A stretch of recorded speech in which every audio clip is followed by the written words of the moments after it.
Kau lebih tua, aku mengalah 3 pukulan. Giliranku sekarang. Sudah hentikan semuanya, aku laki-laki itu.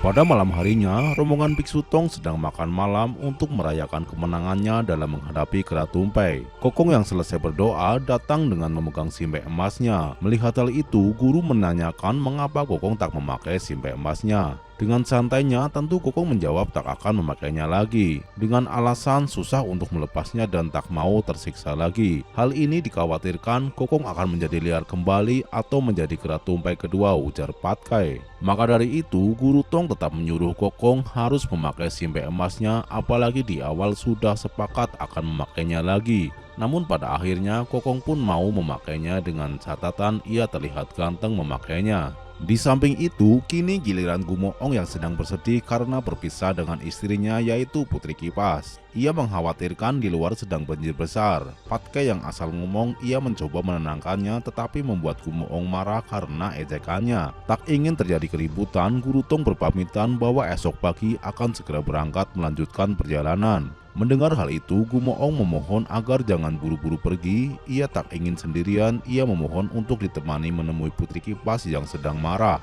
Gumoong juga menjelaskan di luar juga masih banjir. Maka dari itu, Gumoong memohon kepada rombongan Guru Tong untuk tinggal beberapa hari lagi.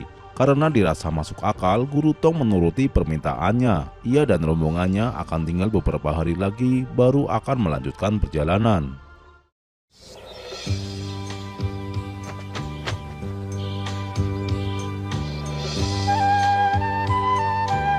Di sisi lain, pada siang harinya, Putri Gagak bersama Putri Parkit merasa frustasi karena dibohongi oleh kaum laki-laki.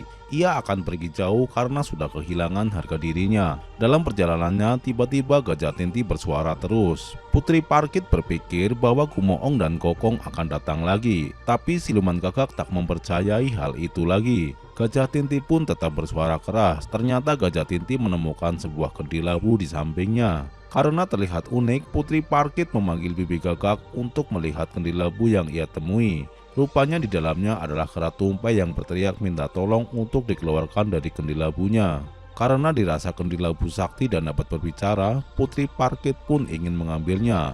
Sebelum mengambil, Siluman Gagak menanyakan terlebih dahulu. Tentu Kera Tumpei menjawab bahwa dirinya adalah dewa yang dikurung oleh siluman. Kera Tumpei memohon kepada Siluman Gagak untuk menyuruh Gajah Tinti menginjaknya hingga pecah agar dirinya terbebas. Mendengar hal itu, Siluman Gagak bingung bagaimana dia mengetahuinya. Kera Tumpei menjelaskan bahwa dirinya adalah dewa. Ia pun mengetahui permasalahan cinta Siluman Gagak yang sedang dialaminya. Kera Tumpei berjanji jika dibebaskan, ia akan membantunya dalam menyelesaikan masalahnya. Karena merasa tertarik, Siluman Gagak pun membawa kendi labunya dan segera pulang untuk terus dimintai beberapa pertanyaan.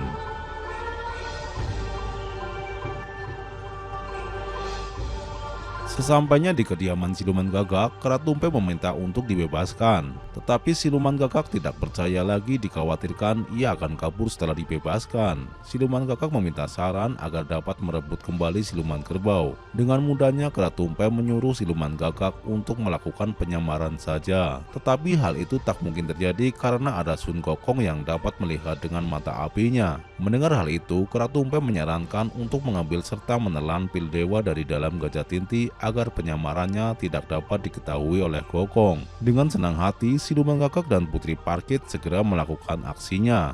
Siluman Gagak berjanji jika aksinya berhasil baru akan membebaskan Kera Tumpei.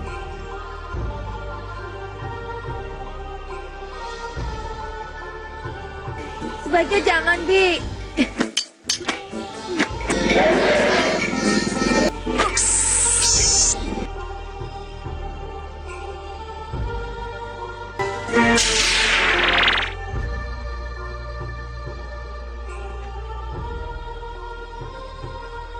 Sesampainya di kediaman Siluman Kerbau, penyamaran Siluman Gagak tidak dapat diketahui. Siluman Kerbau sangat menyambut dengan senang hati dan segera mengajak ke kamarnya. Betul sayang, ayo kita ke kamar.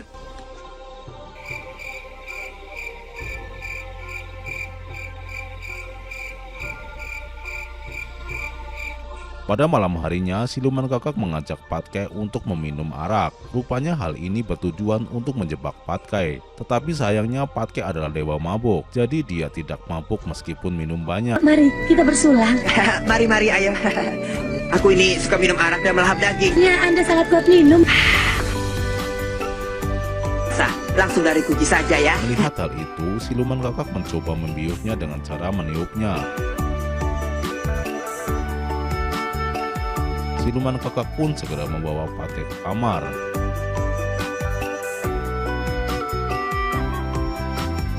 Pada pagi harinya, siluman kakak terus menggoda Patke. Saat Patke tersadar, rupanya Patke sama sekali tak tergoda. Patke tak mau membuat masalah dengan kakak siluman kerbau.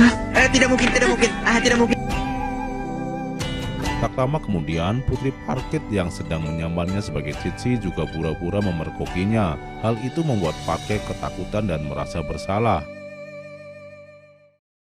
Saat rombongan Kokong mengajak Patke makan, rupanya Patke tak selera makan. Ia terus memikirkan masalah yang terjadi padanya. Ia penuh ketakutan dan mengajak Guru Tong untuk segera melanjutkan perjalanannya. Namun saat Patke kepanikan, datanglah siluman kerbau yang memarahi Patke karena melanggar pantangan. Hal itu tentu membuat Patke makin ketakutan. Rupanya siluman kerbau hanya mengetahui bahwa Patke semalam minum arak dan tak mengajaknya. Mendengar hal itu, Guru Tong sedikit kesal bahwa jika ingin menjadi Buddha tak boleh minum arak. Kini Patke semakin panik dan salah tingkah. Di saat seperti itulah, Putri Kipas terus mencoba menggodai Patke dan terlihat bersikap lembut. Hal itu membuat siluman kerbau merasa senang karena adik Kipas telah berubah menjadi lebih baik. Tetapi omongan Putri Kipas sangat aneh sehingga siluman kerbau mengajaknya ke kamar karena Putri Kipas ingin membicarakan hal penting. Mengetahui hal itu, Patke segera mengikutinya karena khawatir rahasianya akan terbongkar. Sesampainya di kamar, siluman kerbau marah karena istrinya mengakui telah berselingkuh dan ingin menikah lagi dengan laki-laki lain. Siluman kerbau semakin marah dan menanyakan siapa laki-laki itu. Ia akan segera menghajarnya. Putri Kipas pun tak mau menunjukkan siapa laki-laki itu. Namun siluman kerbau akan tetap mencari laki-laki itu. Patke yang sedang mengintipnya ketakutan dan segera pergi. Aku ingin menikah lagi. Katakan terus terang, siapa laki-laki kurang ajar itu? Patke segera berkemas-kemas sambil mengunci pintu. Tak lama kemudian, siluman kerbau datang sambil mencari laki-laki itu. Di saat itu pun Kokong datang dan siluman kerbau menanyakan soal hubungan perselingkuhan istrinya. Tetapi Kokong tidak tahu urusan asmara. Di samping itu, Patke yang bersembunyi segera kabur tetapi ditangkap oleh siluman kerbau dan ditanyai soal urusan asmara karena Patke lah jagonya. Tentu Patke tak mau mengatakan siapa laki-laki yang berselingkuh. Patke menyuruh siluman kerbau untuk melupakan saja hal itu. Siluman kerbau teringat bahwa istrinya setiap melakukan sesuatu, ia akan menulis catatan di buku hariannya. Siluman kerbau segera mencari buku itu, sementara Patke semakin ketakutan. Setelah siluman kerbau menemukan bukunya, ternyata benar ada catatan bahwa ia telah berselingkuh dengan laki-laki yang bermata sipit dan dada halus. Mengetahui hal itu, siluman kerbau segera mencari orang yang bermata sipit. Patke yang merasa matanya sipit dan dadanya halus, ia semakin ketakutan dan menutupi ciri-cirinya itu. Tetapi Gumoong tidak mencurigainya, ia hanya curiga dengan siluman badak yang bermata sipit. Ia pun segera menemuinya dan langsung menghajarnya. Siluman badak! Sipit ya. Sekarang, terimalah bogamu. Lainnya aku tidak menghabisimu. Istri dari siluman badak pun keluar dan menjelaskan bahwa suaminya tak mungkin berselingkuh. Siluman badak pun juga menjelaskan ia hanya memiliki kulit dada yang kasar, jadi tidak mungkin dia yang melakukannya. Mendengar hal itu, Gumoong percaya dan segera mencari laki-laki lain. Aku tahu. Ia mencoba menjeburkan diri ke laut dan membawa siluman kura-kura. Ia pun terus menghajarnya dan melepas cangkangnya untuk mengetahui dadanya yang halus. Tetapi siluman kura-kura menjelaskan ia tak mungkin melakukannya, bahwa berada di darat sebentar saja ia tak kuat. Mendengar hal itu, Gumoong percaya. Tak ingin terjadi banyak korban yang tak bersalah, Patke pun segera mengajaknya pulang. Ayo kita pulang. Ayo. Sesampainya di rumah, Gumoong masih penasaran siapa laki-laki itu. Ia pun teringat dengan catatannya bahwa laki-laki itu baik dan dihormati banyak orang. Seketika ia pun terpikir bahwa laki-laki yang ia cari adalah Tong Samsung. Mendengar hal itu, semua orang kaget. Wuching pun tak terima guru Tong dituduh berselingkuh. Karena terus menuduhnya, Wuching pun menantang siluman kerbau untuk berkelahi. Melihat siluman kerbau yang mengeluarkan senjatanya, Kokong pun tak terima jika hal itu begitu serius. Kokong pun terbawa emosi sehingga ia pun mengeluarkan toya saktinya untuk melawan siluman kerbau. Pertarungan pun terjadi. Karena tak tega dan tak ingin terjadi keributan, akhirnya Patke mengakuinya bahwa laki-laki itu adalah dirinya. Patke meminta maaf karena waktu itu ia mabuk berat dan tak sadarkan diri. Mendengar hal itu, Gumoong tak langsung marah dengan Patke. Ia mencoba meyakinkan pada istrinya dan ternyata Putri Kipas pun mengakuinya. Kemarahan pun terjadi. Gumoong tak menyangka bahwa Patke yang melakukan hal itu. Ia segera memukulnya, tetapi di saat hendak menghajarnya, tiba-tiba Putri Kipas yang aslinya datang. Tentu hal ini membuat semua orang bingung karena terdapat dua Putri Kipas. Untuk mengetahui yang asli dan yang palsu, Kokong mencoba menggunakan mata alpinnya. Tetapi keduanya sama-sama terlihat Putri Kipas asli. Kokong tak dapat membedakannya karena siluman gagak telah menelan pil dewa dari Gajah Tinti. Untuk membuktikannya lagi, Putri Kipas yang asli mengeluarkan kipas palemnya. Tetapi Putri Kipas palsu juga dapat mengeluarkan kipas palem. Hal itu membuat semua orang semakin bingung. Putri Kipas yang asli kini terpikir bahwa yang menyamar sebagai dirinya diyakini adalah siluman gagak. Tetapi siluman gagak memutarbalikkan fakta. Pertarungan pun terjadi.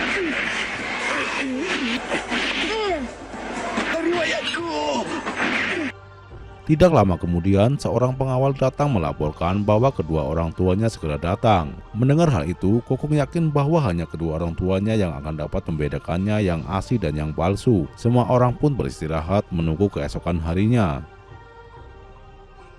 Pada saat beristirahat, siluman gagak bingung karena akan ada kedua orang tua Putri Kipas yang datang. Siluman gagak meminta saran kepada Kenilabu untuk membantunya. Dengan mudahnya, Kera Tumpeng menyuruh mencari teman siluman gagak untuk menyamar menjadi kedua orang tuanya. Setuju? Baik, aku setuju.